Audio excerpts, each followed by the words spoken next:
All right. Good afternoon, everybody. Thanks for joining us for our Community Investment Fund webinar to overview round 3. I will start things off by introducing Deputy Commissioner Rob Hodeling and turn it over to Rob to welcome us. Thanks a lot, Matt, and thank you for everyone joining us today, and definitely thank you to the CIF team. So I'm just excited, as always, to witness round 3 of this incredible program. In fact, just earlier today, I was at another CIF event with the Lieutenant Governor in Windsor, where we're unlocking a walkway, a 7-mile walkway from Hartford all the way to Windsor, and the Community Investment Fund was critical in making that happen.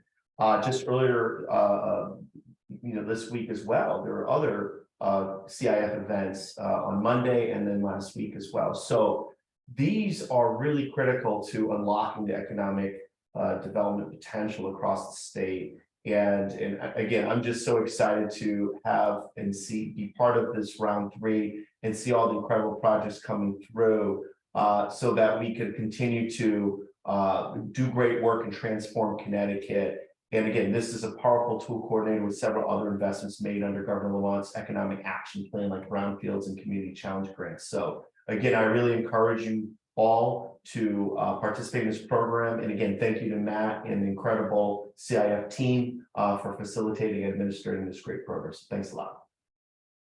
Great. Thank you very much, Rob. Let me get the slides up and we will kick things off.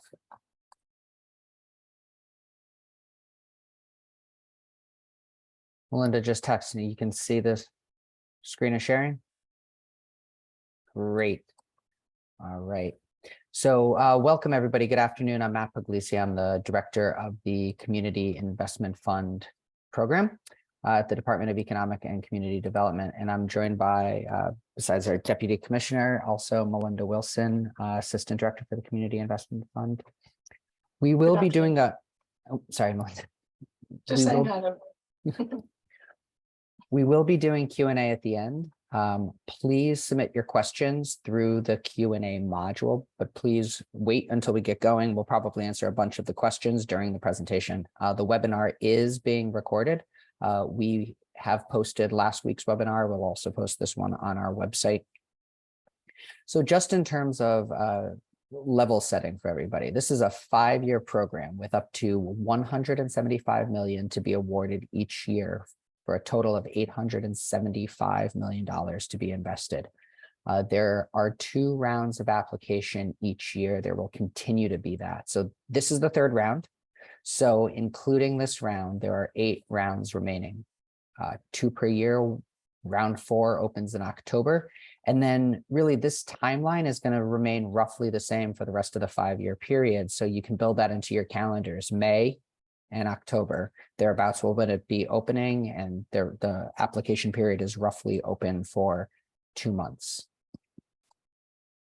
So just look at the agenda of what we're going to be covering. We realize that many attendees today might be familiar with the process for the application and review, but we have many new communities and organizations here as well. So we're going to walk through CIF program eligibility, project categories, statutory priorities, and the application process. We'll share what's different about the application process since round 2 and highlight some of the common issues and challenges that we've observed in applications through the first 2 rounds and some other lessons that we've learned. We know you have a lot of questions, so again, use the Q&A function. We'll get as many of these as we can. Please, if you have individual, very specific questions, please schedule a one-on-one with the team. We're going to really kind of hit the broad general questions today, and we will be providing an FAQ document on the CIF website that'll be updated. So DECD serves as the administrator of the program. The Community Investment Fund Board of Directors makes the decisions on which grants to recommend to the governor for funding. And this is a 21-member board. The complete list is found on our website, and the co-chairs are Speaker Ritter and Senator Looney. And so we just want to thank them and all of the board members for all of the work that they're putting into this great program. The CIF team is here, as Deputy Commissioner Hoteling said, to help you put your best foot forward in your application. So again, please feel free to reach out for us for the technical assistance that we can provide. So we'll just take an overview at what round 2 looked like, just to set expectations for everybody. We had nearly 200 applications, and you could see here on the left side of the screen in the white, these are the application statistics. Over $1 billion of grant funds were requested throughout these applications. In the graphic on the right side, you could see what was awarded. So 99 million was provided in this round to 28 different projects in 20 different municipalities. So you can really see how competitive this was. In round 2 alone, more grant dollars were requested than we have available in the entire 5-year program period. So when you look at round 1 and round 2 as a whole, we can see that 22 of the awarded projects out of the 54 total across the 2 rounds have been to municipal applications. 32 of the awarded projects have been to nonprofit and community development corporation applications. 31% of all of the awards that have been made so far have been partial awards. The largest award given to date has been for $12 million, and the smallest award was a partial award of $155,000 for the planning component of a project. So now let's get into some of the details. So eligible applicants. So all of the communities that are colored in blue here on this map are eligible for Community Investment Fund grant dollars. So in terms of the type of designation, these are public investment communities or alliance school districts. And it doesn't matter which community your municipality is part of, or if you're just one or both. Public investment community index that gets calculated in the alliance school district list is what ties in the legislation to put you into eligibility for the program. The 55 municipal governments are eligible applicants, as well as any community development corporations and nonprofit organizations that operate within those municipalities. Joint applications are allowed, but if it's between 2 municipalities, both municipalities would need to be eligible. Partnerships are allowed, so you can work with a private developer, you can work with a council of government or another type of applicant, but the lead applicant needs to be the eligible municipality. All of these municipalities will remain eligible for the current 5-year period of the program. So if your community drops off of the public investment community list in a year, you'll still be eligible. However, in each year in July, we update the list based on the new annual calculations. And so new communities could be added and gain eligibility. So then the eligible project types or eligible project components, I should say. First, it needs to promote economic or community development in the municipality where the project's located. And second, such project or grant and aid furthers the consistent and systematic, fair, just, and impartial treatment of all individuals, including individuals who belong to underserved and marginalized communities that have been denied such treatment, such as Black, Latino, and Indigenous and Native American persons, Asian Americans, and Pacific Islanders, and other persons of color, members of religious minorities, lesbian, gay, bisexual, transgender, and queer persons, and other persons comprising the LGBTQ+ community, persons who live in rural areas, and persons otherwise adversely affected by persistent poverty or inequality. So in terms of other pieces that we could say about this, we like to stress that what we've heard from the board projects, we're looking for them to be transformational. This is a generational type of investment opportunity. And so, transformational, when we boil that down, simplest way that we can describe it is new outcomes or increased outcomes at scale. And we're looking for community input and involvement in these projects. This is the Community Investment Fund. So we want to understand that applicants can show that the community has been intentional in their planning and development and involvement of the community around the project. One piece that we'll point out here, around our second bullet here, the further consistent, systematic, fair, just, and impartial treatment of all of these underserved persons within the community. A common response that we saw in the first round was that the underserved population being impacted was everyone. So, for example, if you're a municipality and you're proposing a streetscape improvement, yes, all individuals can walk down the sidewalk in your community, but we really want you to draw this line. How does this sidewalk project specifically impact this underserved population? What is the impact going to be there? It's okay that everybody in the community can use it, but we want you to be specific about the underserved population and how they benefit. So now into the project category types.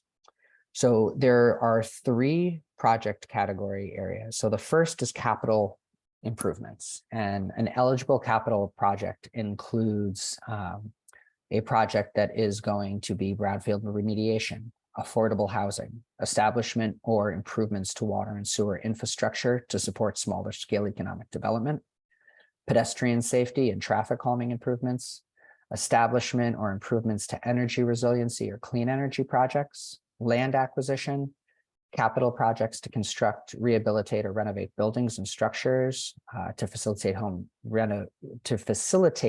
rehabilitation programs, or for public facilities such as libraries and senior centers. So improvements, expansions, or new public facilities are eligible expenses. And then a small business support program is not direct support to small businesses, but rather it's for an entity, the applicant, to create a small business support program, such as a revolving loan program, microloans, or gap financing to small businesses located within that municipality. And these have to be loans with the exception of a grant program as possible if it is for startup funds to establish a small business in that municipality. It has to be a new small business.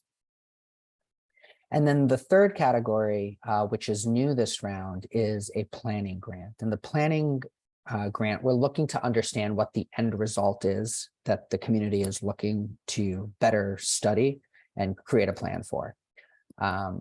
And really talk about what steps you need in terms of determining feasibility, community input and engagement, and initial engineering and architecture to establish a strong project plan and accurate construction budget. And I'll go into that a little bit more. So in terms of minimums, there is a minimum $250,000 proposed request of CIF funding. There is no maximum, there's no limit to the grant dollars requested. Again, so this is an opportunity that is really generational and significant. So we encourage you to be big and bold in your vision here. On the small business side, the program is really looking at the capital that is going to be lending to small businesses, not programmatic expenses. And we're also really looking to make sure that you're not duplicative of other state small business support programs, especially the Connecticut Small Business Boost program that the state has already invested significant amount of money in creating a small business program.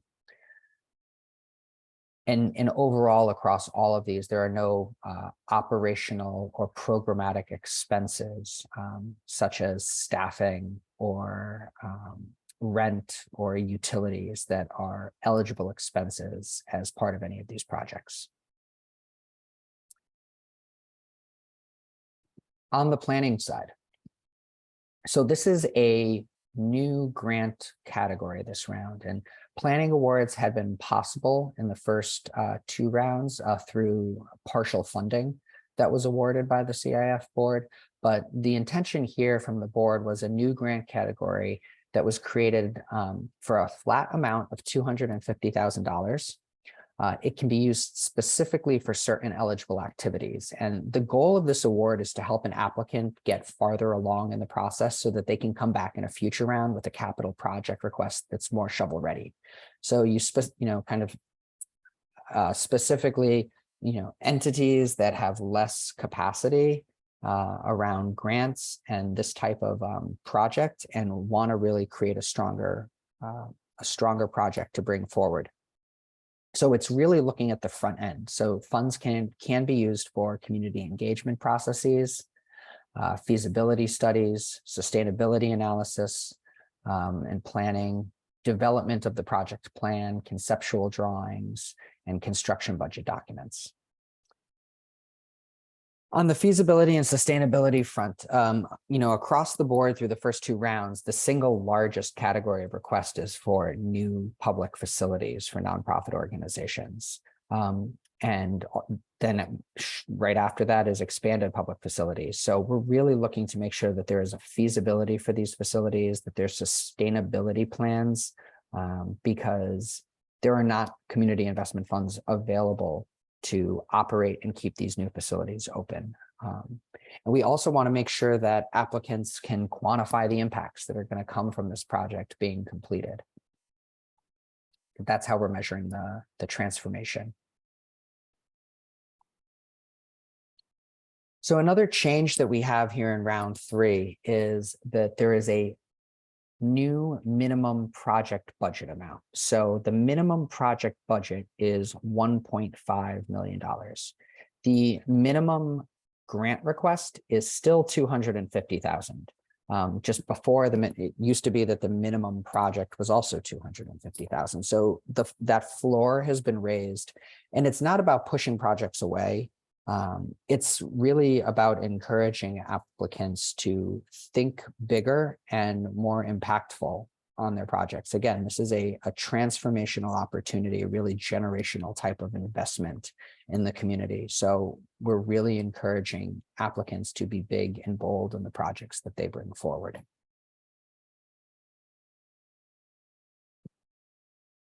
So in our role at DECD, the Community Investment Fund team assesses the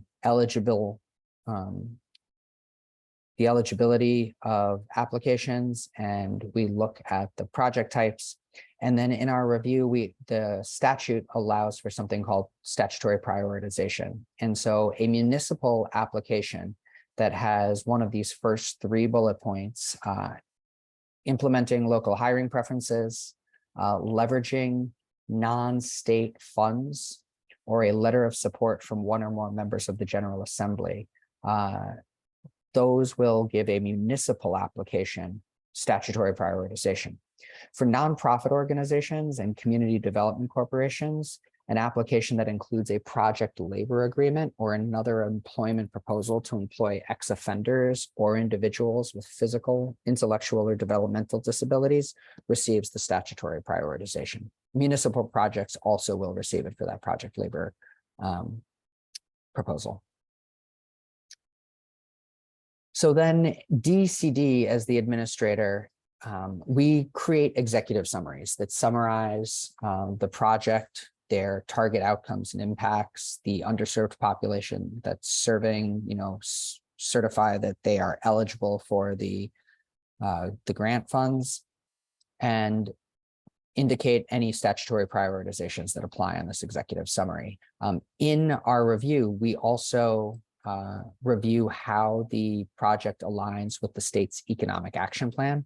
And this is available through the CIF website, but the 4 pillars of inclusive growth outlined in this plan include workforce, communities, innovation, and business environment.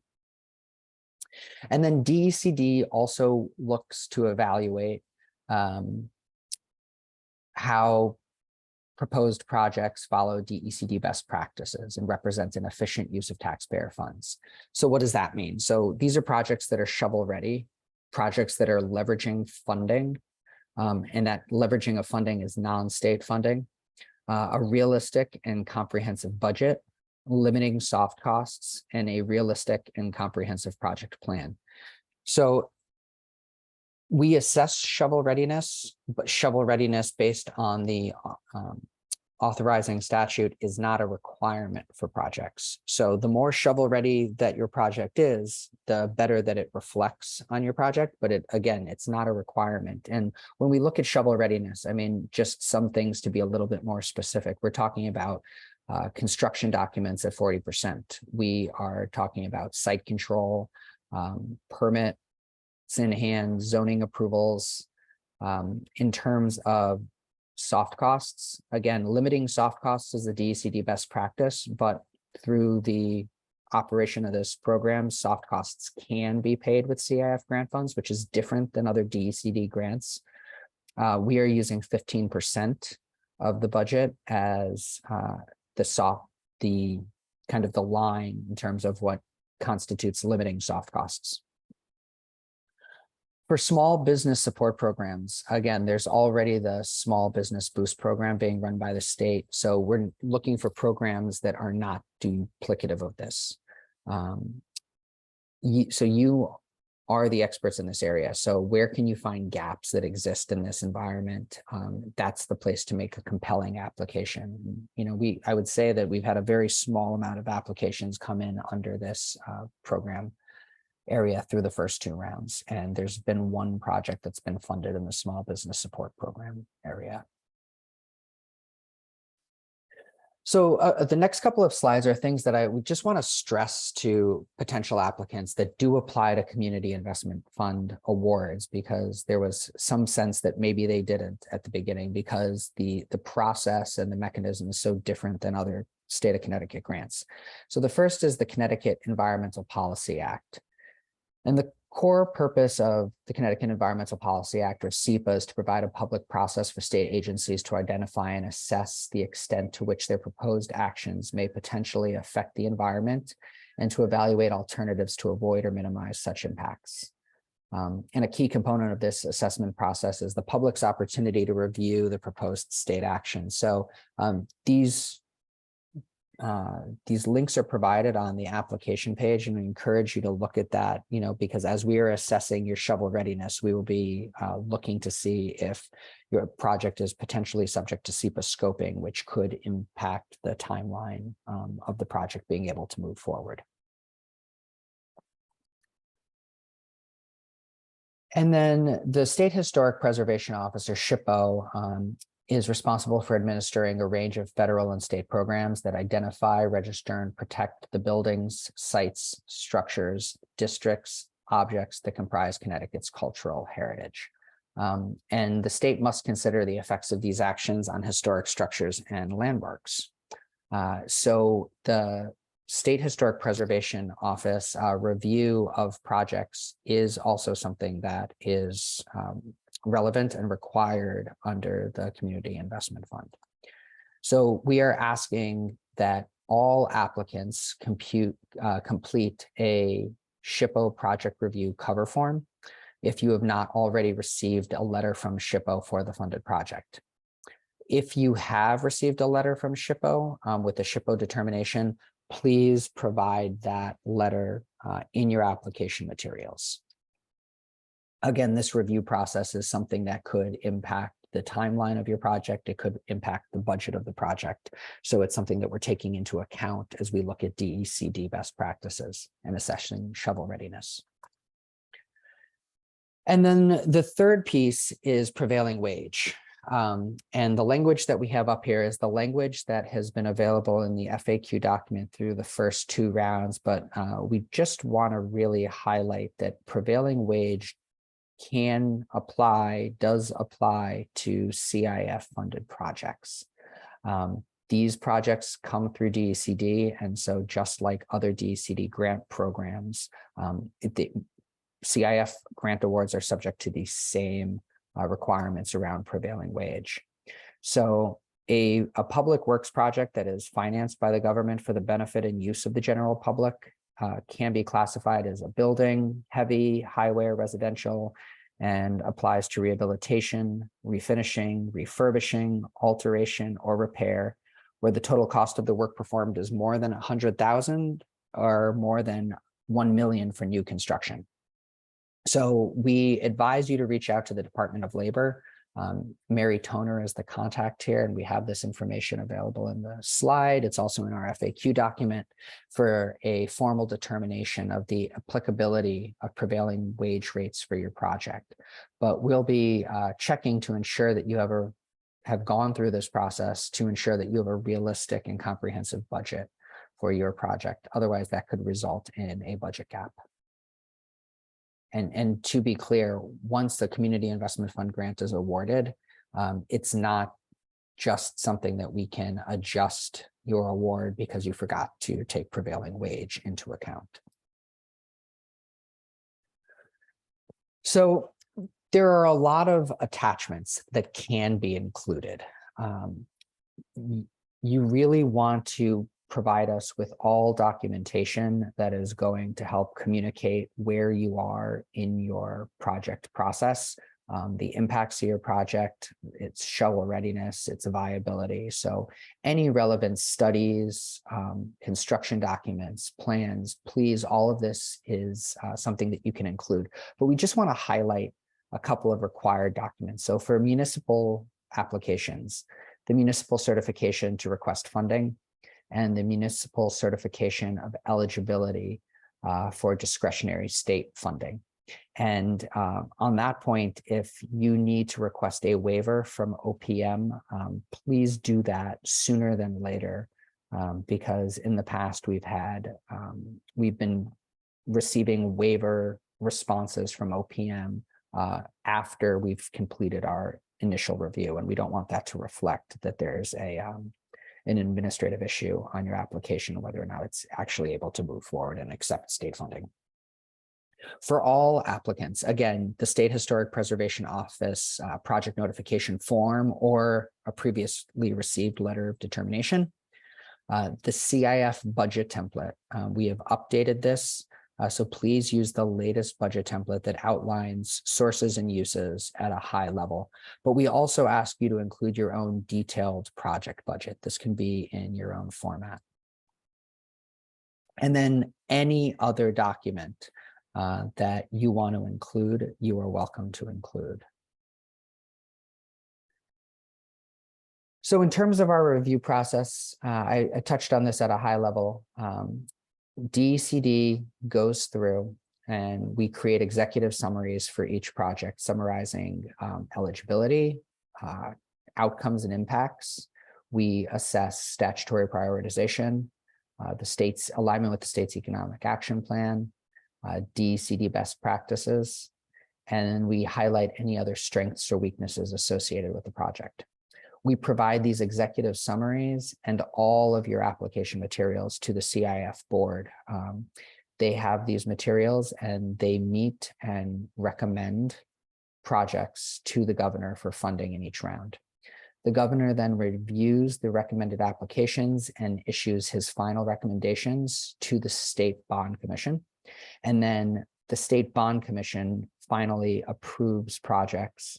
So in the past, or what will happen is that in September, the CIF board will meet, they will make those recommendations, and then you will receive notification that your project has been recommended for funding. That doesn't mean that funding is set. The governor could remove projects from the list. And then within 60 days of Governor Lamont receiving the recommendations from the CIF co-chairs, he will put projects onto the State Bond Commission agenda. Once the State Bond Commission has met to issue that final approval, then your project moves into being awarded. And then at that time, we would move into a contracting process. So Friday, June 30th at noon is the deadline for round 3. September 12th is the CIF board meeting.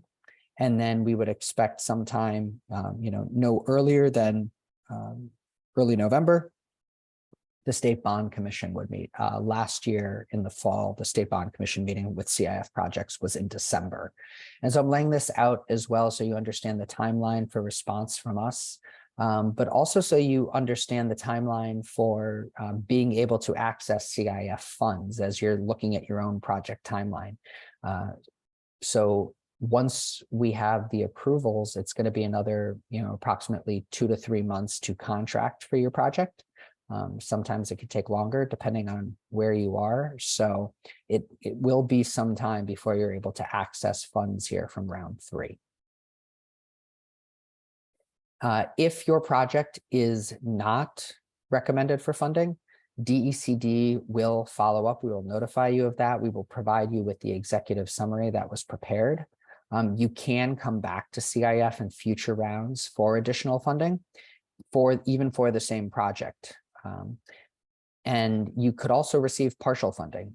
You can come back as well if you receive partial funding for your project, but there's no guarantee that you're going to receive more funding in a future round.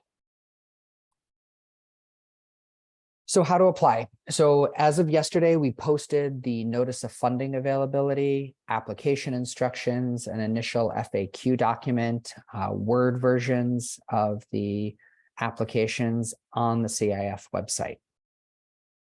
So we ask that you request a SharePoint folder. The deadline to do that is June 15th.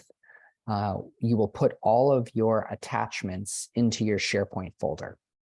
The application itself will be submitted electronically online through the CIF website. There's 3 buttons that indicate which portal you want to go into. So no paper or hard copies will be accepted. Please do not email applications or attachments to us. Please do not complete a Word version or PDF version of your application and put it into the SharePoint folder. Please submit through the portal, otherwise it will not be accepted.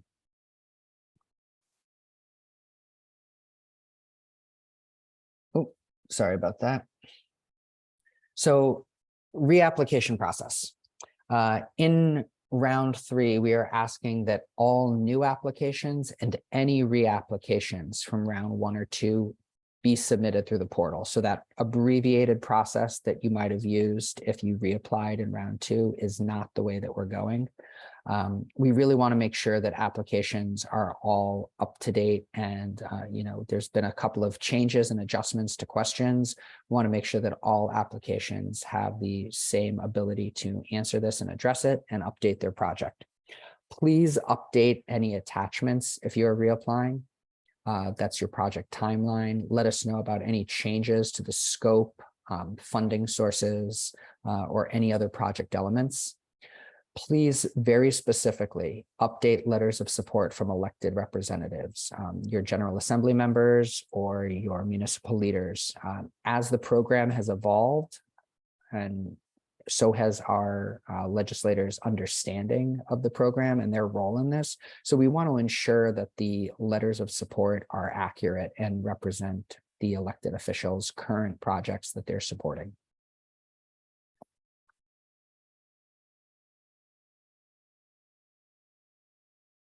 So in terms of just a couple of lessons learned through the first 2 rounds of review, just some points that we've maybe touched on a little bit, but just want to stress to help you with your application. So underserved audience identification. Again, this is a basic part of eligibility for the CIF program, and we're really looking for you to be intentional in your response.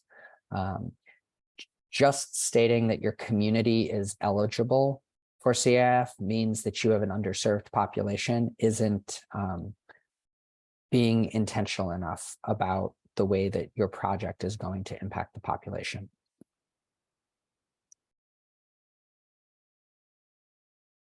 In terms of the community piece, again, and that intentionality of process, one board member has said over and over, this isn't the city investment fund, this is the community investment fund. How has the community been involved in the project?